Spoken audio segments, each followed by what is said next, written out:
So thank you for having me out here, and I just wanted to say that I work for I'm the the executive director to the Just Transition Alliance. It's an alliance between environmental justice networks throughout the country and internationally, and labor. So our member organizations are the Indigenous Environmental Network, the Farm Worker Justice Network, the Northeast Network, Southwest Network, Asian Pacific Islander Network, and labor locals within what used to be the Oil, Chemical, and Atomic Workers Union, and is now the United Steelworkers. So given that, a lot of what I'm doing nowadays is trying to deal with some of the issues that we've historically been talking about in the environmental justice movement and looking at it from a different perspective. We were very, very clear about organizing outside the plants, and then at some point we said, wait, we need to organize inside the plants also and come together with the community. So the Just Transition Alliance was born in 1997 with just that mission, to bring workers and community members together, because we recognized that workers were at the front line of toxics and health effects and a bunch of other things that go on with the different job responsibilities in the Oil, Chemical, and Atomic Workers Union. And those communities that were at the fence line, that most of the time when those communities would advocate for tougher regulation on a certain industry, or to phase out a certain chemical, or to cease a certain operation, the industry, the plant managers and the owners of those industries would come and say, see, they want to shut you down, right? But we actually wanted to have a just transition into a more secure and safer and healthier future. Instead of shutting corporations down, we wanted them to retool, restructure, and in any way possible, engineer the danger out of whatever process they were doing. So we learned very quickly that the workers inside the plant were our natural allies. And a lot of people say, you know, hey, but the workers inside the plant are the same people that live in your community. Not necessarily true. In a lot of the oil, chemical, and atomic worker facilities, most of those workers drive in to their work, and they don't live along the fence line. And we've been able to find that in most every case that's the example that we could follow. So they are our natural allies. So as a result, what we did is we came together and we said, okay, here's plant X. It's a cement plant. It produces cement, but it uses hazardous materials as an energy source to burn the kilns. So it brings up some furan issues and issues of emissions. And then the particulate matter is a concern. There's high rates of asthma in the communities around it. So how do we address some of those issues? So early on, within the Oil, Chemical, and Atomic Workers Union, they said, oh, you know what, we have collective bargaining contract issues at some of these sites, and some of these sites happen to be some of the most polluting sites, so that might be a natural way to bring folks together. So when workers would be rallying outside the plant for collective bargaining rights, the community started to join them and saying, hey, we support your collective bargaining rights, but at the same time, we want you to support our environmental issues, our environmental justice issues. So we developed a training tool to bring workers and communities together, and that training tool really opened my eyes, because I had the opportunity to go to what they call the Oil School in Denver, and the Oil School is basically how a lot of the health and safety people within the unions where they train on health and safety issues, where they train the hazardous materials responders, the firefighters, where they train a lot of the investigators that investigate a lot of accidents that you hear about, Texas City, when these things blow up and other things like that. And they showed us this thing called the logic tree diagram. Logic tree diagram basically has different components to it. It starts out with safety procedures, alarm systems, staffing, well, not staffing, sorry, but design and engineering, and then goes into human factors. So the first thing that we worked on was the Exxon Valdez. I don't know if you all remember the Exxon Valdez right now. Well, I want to ask people this question. What did you hear about the Exxon Valdez? Just spit out one or two things. Devastated wildlife. Okay, but did you actually hear that from Exxon? No, I'm just saying. Oh, I'm sorry. No, not in the media said what? Everything's fine. Say again? Everything's fine. Everything's fine. Big ocean. Yeah. Big ocean. Nature will take care of it. Nature will take care of it. It's Captain Hazelwood's fault, Yeah, he's right? We And need double hulled boats. well, okay, we'll get there. So when we took and did a logic tree diagram into that accident, we found out that there was about 32 failures, system failures, that caused the Exxon Valdez to run aground in Bly Reef, where it ran aground and spilled about 10 million gallons of oil and devastated. Then you start to hear about the devastation. But first, you heard that it was a drunk, absent-minded, maybe, captain. That's what Exxon put out, right? So yeah, the law required them to be double-hulled. Exxon had gotten a variance from that law, so that it didn't need it. The radar equipment had been changed to lesser equipment because it was being retrofitted. The crew had worked 48 hours without stopping, and then was told to turn the ship around, load it back up, and go. So it was a multitude of things. The icebergs that had these beacons and other things that would show up, they were being retrofitted also, their beacons, so they didn't show up. So the Coast Guard put the Exxon Valdez in a different shipping channel. A shipping channel that was unmonitored, and that had the likelihood of having that run aground. So, you heard that it was Captain Hazelwood, and that's who they pinned it on, and that's who got fired, and that's what happened. But the environmental justice story there comes from the fact that even though a lot of this was suppressed in the media, all the different system failures, the cleanup, there was a massive amount of cleanup, and many of those people that did the cleanup were contracted on the spot to do cleanup, and many of those people actually died and were very, very sick from this type of cleanup that they did there. So it was very important to also follow up years later. So some of the tribes in the area were given contracts to go and clean up. And, but a lot of the news said, oh, they're trying out these new microorganisms on oil, and this thing eats oil and other things like that. But there was actually people that had to go out and clean rocks and beach and animals and other things like that. So again, there's a legacy to some of these things that we sometimes have not followed up on. So it's that way in the environmental justice movement. What is the legacy of DDT? The DDT was manufactured in environmental justice communities for many, many years. It was outlawed, but it was still available in some of the shelves in those communities.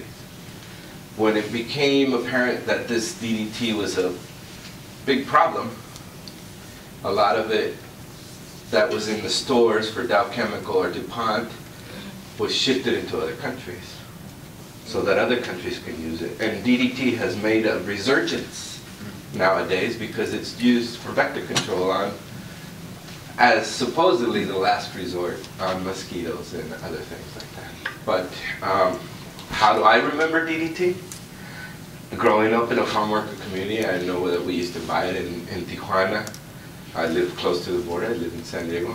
And we used to buy it. And my mom had a one-room house. It was 5 of us, farm workers. My mom would come and she would put it in a little atomizer and spray the room before we got in there and kill all the bugs. And then we got in there and the smell of DDT was very apparent. So why did she use DDT, and why do people in many instances have a different understanding of how their chemical interaction or what their interaction with chemicals is? Because I remember my father calling pesticides medicine, not pesticides. Why were they medicine? Because they made plants better, they brought bigger yields, they blah, blah, blah, supposedly, right? So I think that this trajectory and what was talked about this morning is that, yeah, there is some lifestyle issues that we gotta definitely deal with in regards to obesity, but then there's also some environmental justice and environmental issues that we haven't dealt with for a long, long time. And that's the intentional exposure of certain populations. So given that, I just wanted to set that in context and kind of open it up for discussion. I didn't want to be the talking head all day. So DDT actually early on did some very, very much good. No, I mean very early on it did. Then it became apparent that the side effects were there. Well, how did it do good? If you look at the growth rate in terms of some agriculture and some other things, there were some dramatic improvement. And there were also some improvement in terms of some of the pests that actually cause people problem. But it's a problem, I think, of looking at a chemical, looking at its effects, combining the good effects, combining that with the fact that there's a lot of money to be made out of it, and then not being able to face up to the problems. Let me just respond to something. I remember ads. I don't remember them myself because I wasn't born yet, but I remember getting ads for DDT-laden wallpaper. Yeah, that's something. DDT-laden wallpaper, and what was the picture right next to the wallpaper? A children's crib, a child's crib. Right. Okay. So when we say there is a benefit, DDT is made to kill things, Yes. right? And it doesn't discriminate. So it kills bad bugs and it kills good bugs. Yes. And when it kills good bugs, what happens is you become, there's a chain. I always attribute it this way. I always say, you know, it's like drugs. Somebody comes and says, hey, try this for the first time. It's free, right? And then all of a sudden I try it, I like it, and it's beneficial, and I try it again. But guess what? The next time I try it again, it costs money. Same thing is being done to the agricultural industry in a lot of the countries in the global south. DuPont and Dow and other, Monsanto go down there and they say, oh, take Roundup, take this, take that, and give it to them. And then once they get rid of all the beneficial insects, along with the bad insects, supposedly bad insects, then all of a sudden they're hooked, right? Because then insects start to create some kind of resistance to it. And then guess what? You're going to need a stronger formula, you're going to need a stronger this and that. So again, it's very hard for me to see the benefit. Sorry. It's a very complex issue. Yes. And the forces of profit are so high that it's very hard to move that once it really starts. Yeah. DDT in the wallpaper. That's a little different than what it was. Yeah.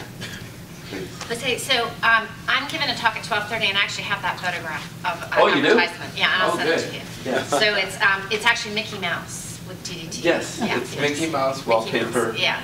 with Yeah. DDT. And it's from a Women's Day magazine in 1947, and I'm sure it was in many other publications. But I also wanted to respond to this gentleman right here. So we do a lot of work with farmers in the Columbia River Basin, and they're farmers who are multi-generational farmers. And they had DDT on their farms, and they don't use DDT anymore, and their farms are doing better. They're doing better production, they have a better, they just have a better ecosystem, they have the birds, they have the beneficial insects, and their production is way better now than it was when their father or their grandfather used DDT.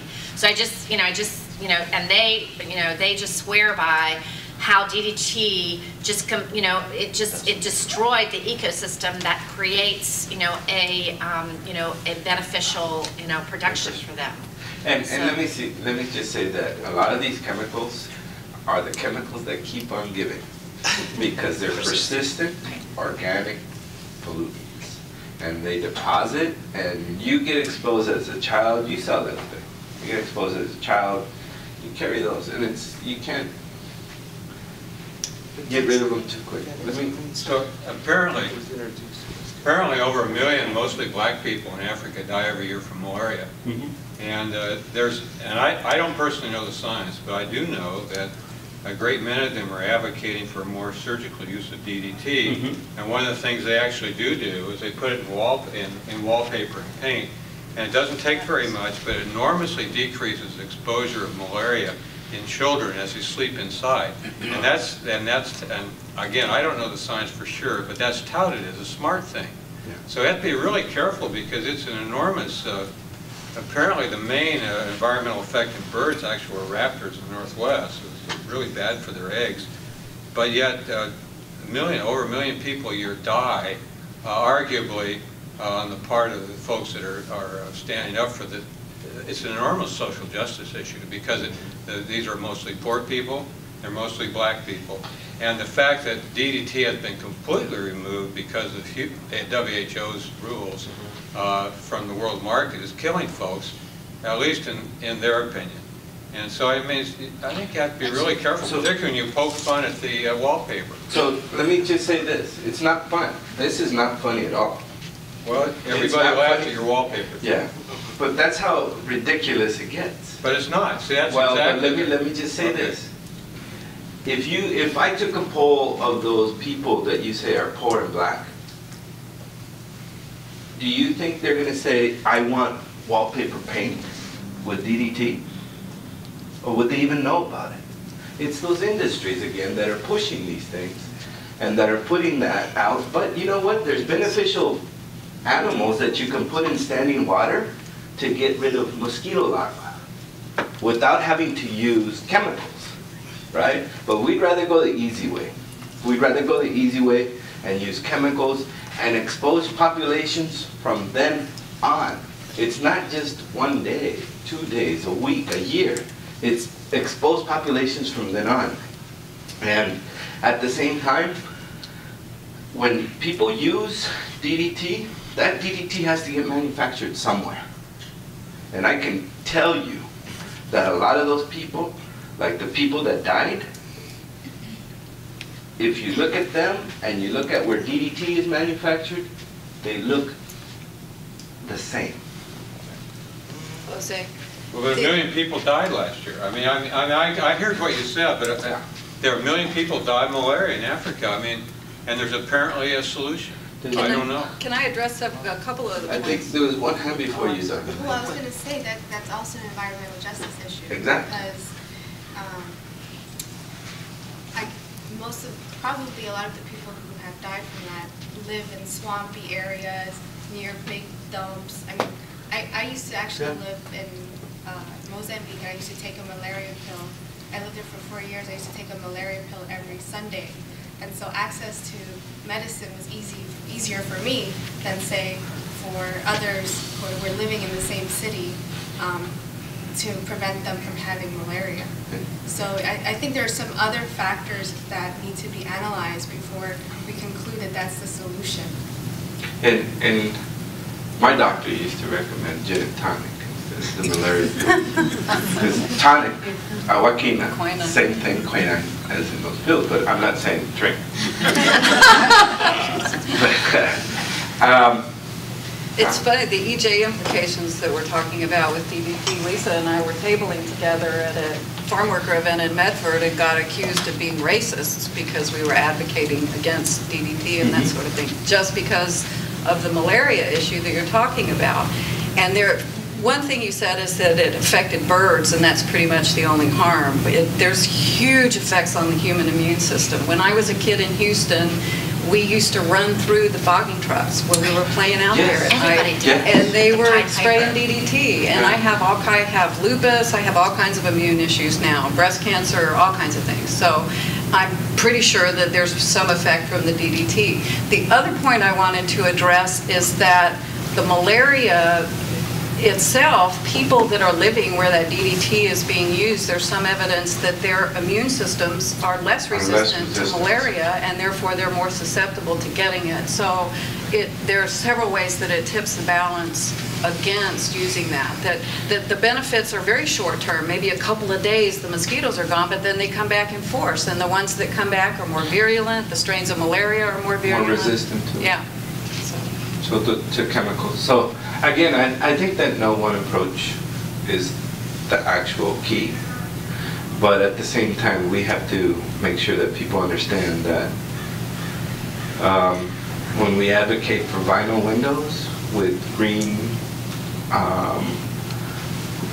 construction nowadays, those vinyl windows are made in Louisiana, in Convent, Louisiana, and the big PVC company now is putting forward all these permits to expand its operation because of the need for vinyl windows in green housing. So again, I think the goal here is to try to look at things that have the least amount of impact on health and the environment, and whenever possible, engineer the danger out of processes. So I was thinking about this idea of normal flora and the use of pesticides or DDT or anything when we were talking about.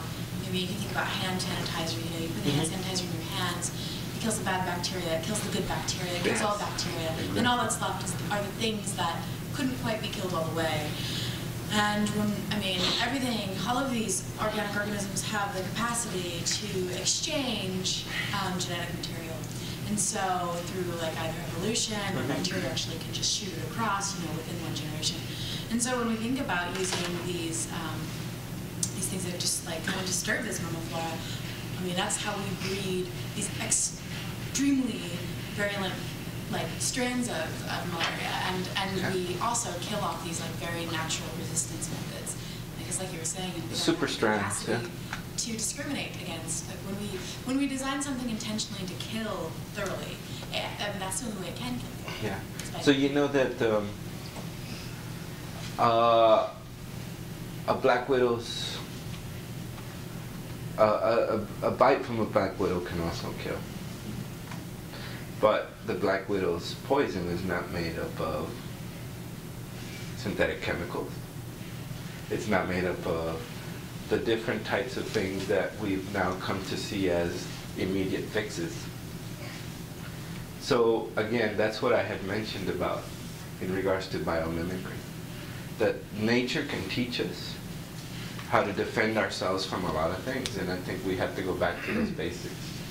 And I think products and corporations have to go back to those basics if they're going to move forward in a beneficial way to society and not just make a fast buck and create all these diseases and other things of that nature. So what are some firm, and this is a discussion of policy, what are some firm policy solutions that are under discussion and that are likely to occur, and what are the sort of political realities of those policy discussions? So some policy discussions. Like I said, I think I don't remember if I have it written down, numbers of that. But I think in 36 states there's been some policy pushes. 11 states have adopted different policies, and they have everything from BPA to brominated flame retardants to... Is Oregon one of them? I think so. Oregon. But I mean, in terms of, I mean, they have policy, what are these policies doing? Are they banning these chemicals? Are they putting taxes on them? Are they? It depends. Okay. It depends on the state. I think the one that I can talk about Yeah. is the federal policy. And the federal policy looks at chemicals in different ways.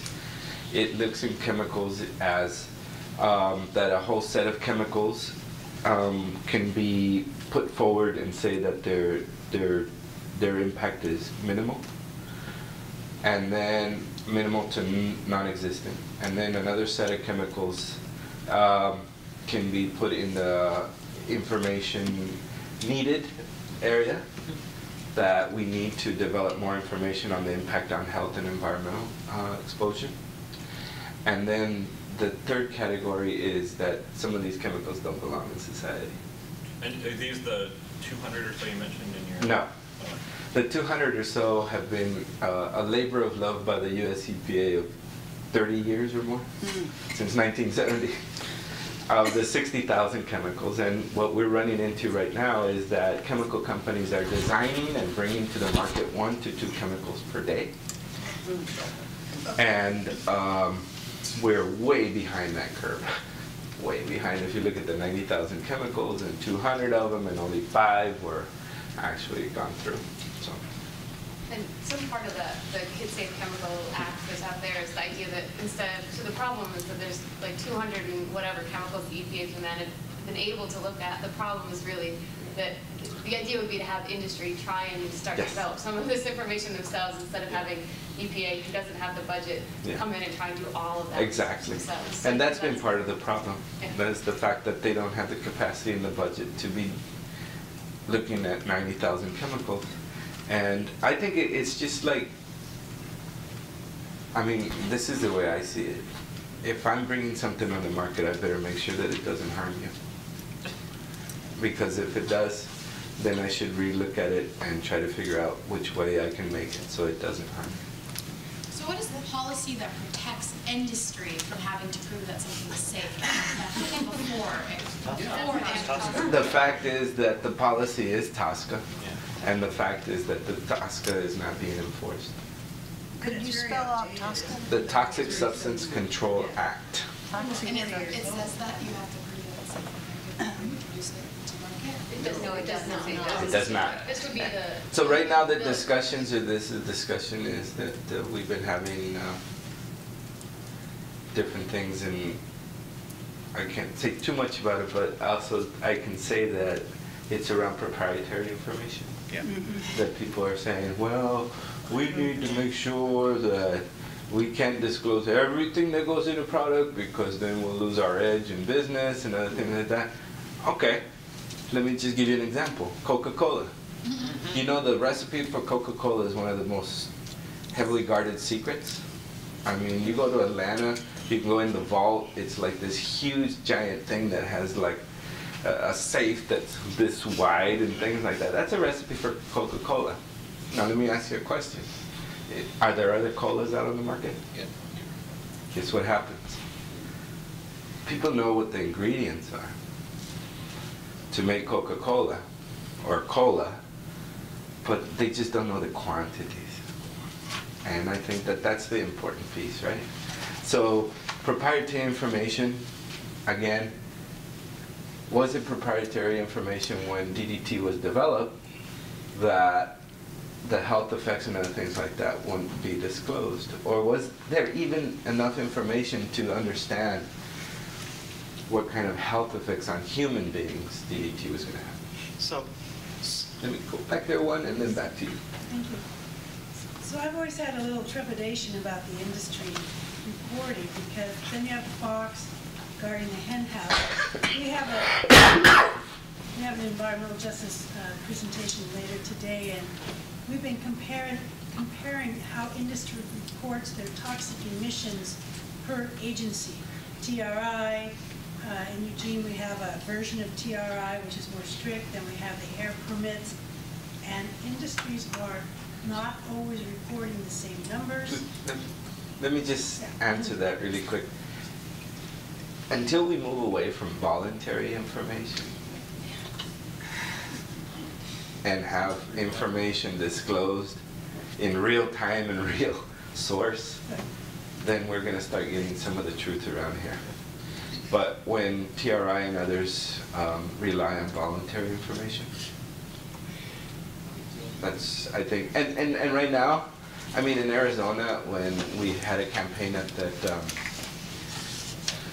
that cement company, we used their TRI data to look at the different emissions. As are we. And they had reported, they had complied with reporting. But the EPA came back and found out that their data was flawed, and that's when they got in trouble. So when their data was flawed, they got in trouble, and do you think that's an incentive for them to keep on reporting? It's not. So if I can, you mentioned something that is actually pretty important that has not been discussed here, and it impacts a whole bunch of other areas, and that is IP. What is IP? What is copyright? What is patent law? What are the things there? And it's very, very important because it does, in fact, concern transparency. And transparency is the biggest factor in being able to actually do a lot of investigation and a lot of research on things, because IP is one of these things. It's like property rights that we kind of honor, and in fact it is a very, very, very bad thing as far as the overall public is concerned. It's long past the point where patents actually helped. They now hinder much. But try. And I also want to respond to this gentleman when he asked about the policy. I think, as people heard, I work for EPA, and I've worked for EPA for a long time. And I think She says that with a smile. I do say it with a smile. I'm proud to work for EPA. I really am. That's why I've stayed there a long time. And I think that the policy is that we are pursued, when we do environmental regulation, we're perceived as destroying our nation's economy. Exactly. And that environmental regulation is perceived as having, and everybody knows. Every day we talk about like what's the Dow Jones doing? So for a business to create a chemical, and put that chemical in the market, that's a positive thing for our nation's economy. But for us to come in and do environmental regulation, we're destroying businesses, we're destroying people's lives, we're putting people out of work. And I think that's the big policy, and that's the root of why TSCA reform has not been able to proceed. Yeah. And again, it is one of the roots of why TSCA hasn't been able to proceed. But nowadays, everything is linked to a job. Everything. You change a light bulb, or you don't change a light bulb, you go to a different light bulb, how many jobs are going to be affected there. But at the same time, one of the things that isn't, which is really, the manufacturing businesses here in the United States are really moving out, and we all know that. A lot of the manufacturing base is moving out. Can you name the only industry that is like the strongest and is rooted here and won't move? And I'm not talking about the oil industry. Not ag either. Say again? Solar? No. The military-industrial complex. Military. That's a voice of a different color. Yes. The military. The United States still does not trust other countries making military things for them. And I think that that's the industry that's most going to be here. And how does the military-industrial complex stay afloat?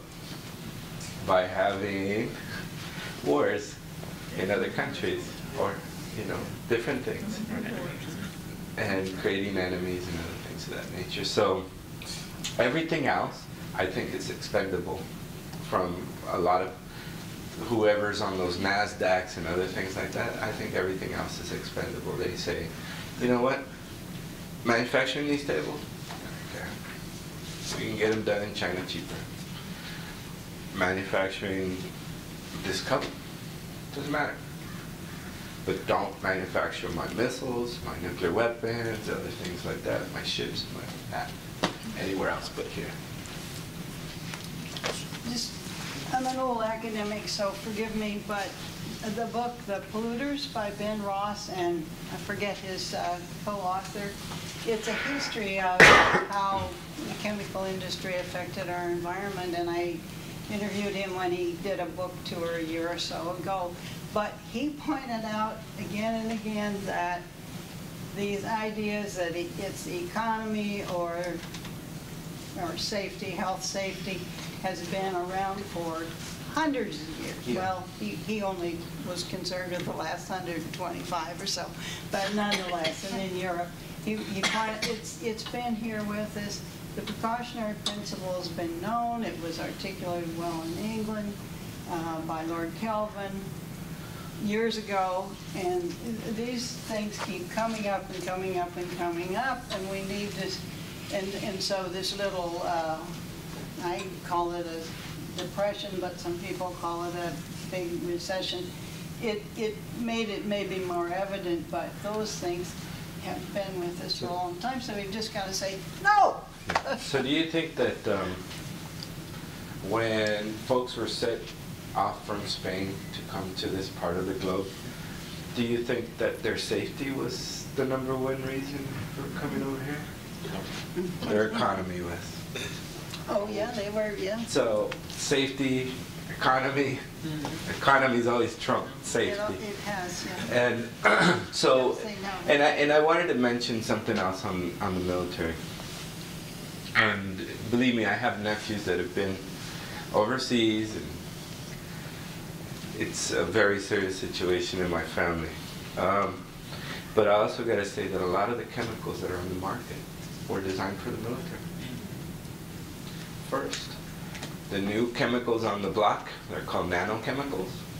You look at radar evading airplanes, you look at all these other things that are developed for the military, now are being put into your sunscreen.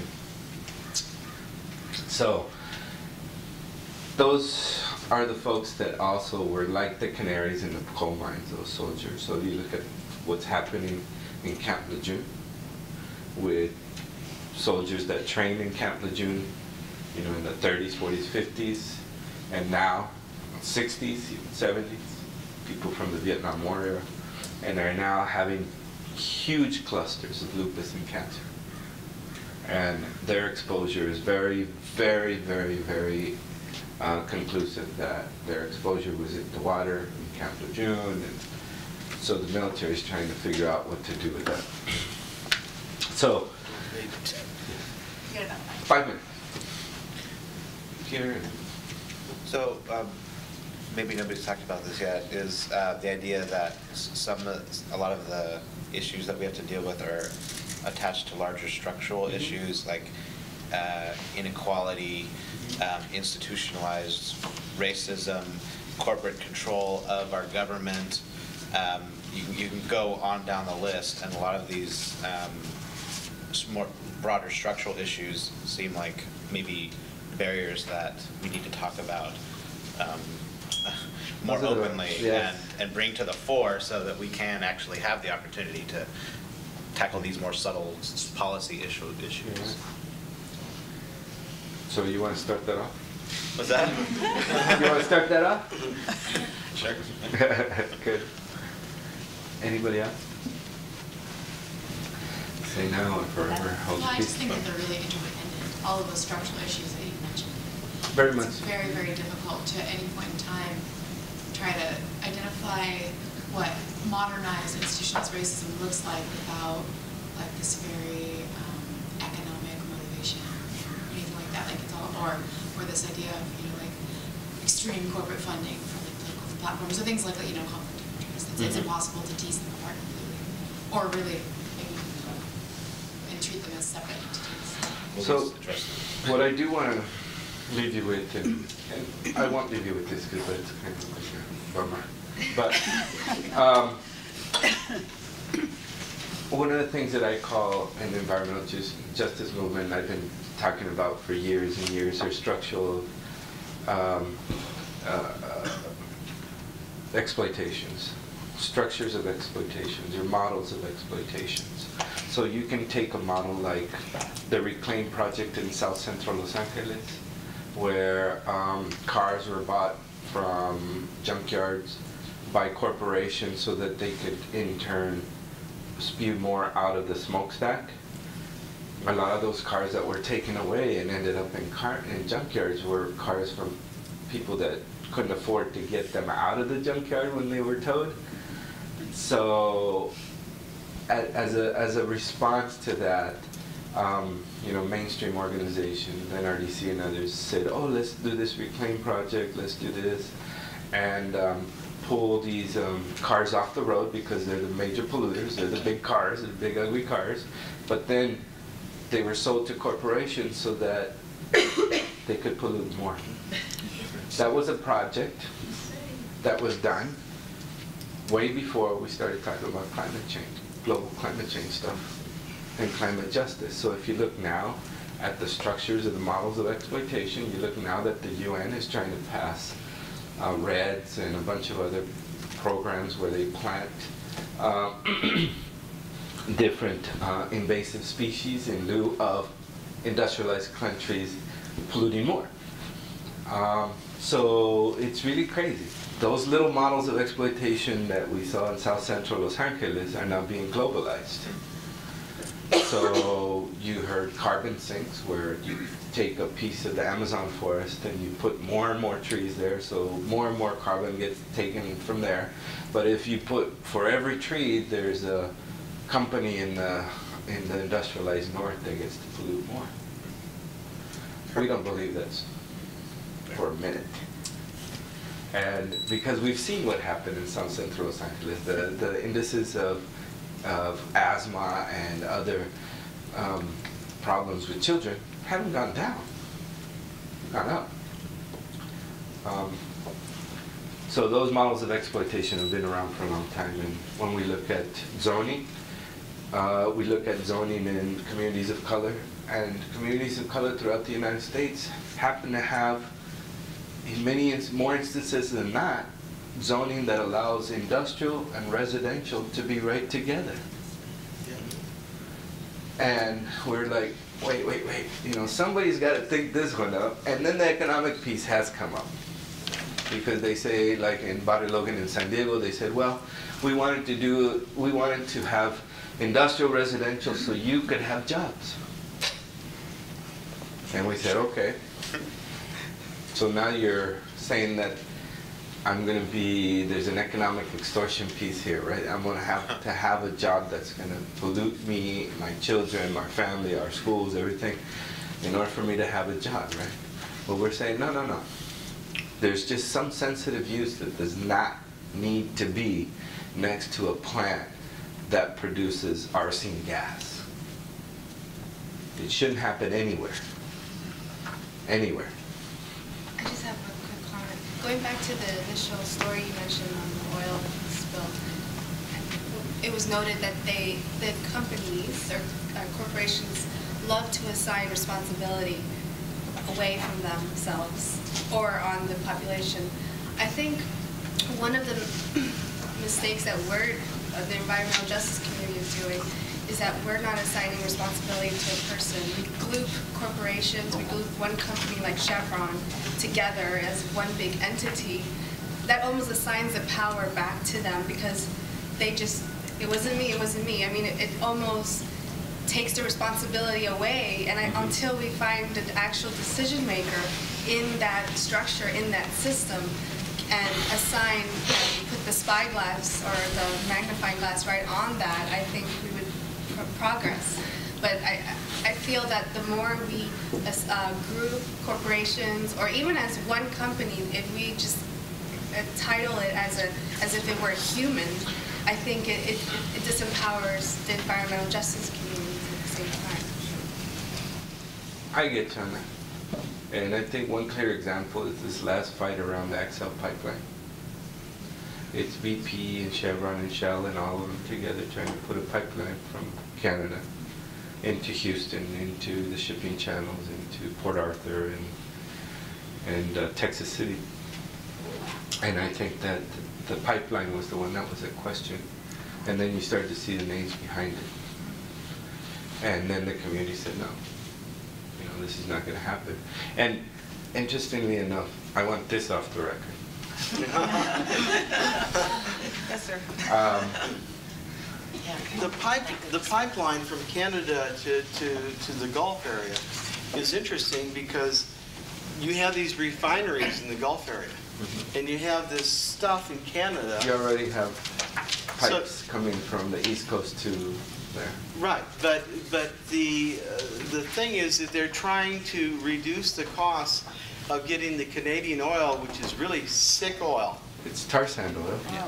Down to the point where they can ship it out of the Gulf by doing the refining and the processing as necessary.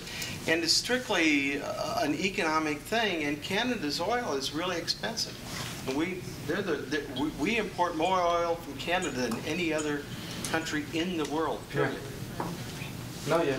I mean, which is why But Canada's still it's okay. bad oil. It's bad oil. It's bad I oil. think that at some point we all have to come to the understanding that carbon-based energy needs to stay in the ground. Yeah.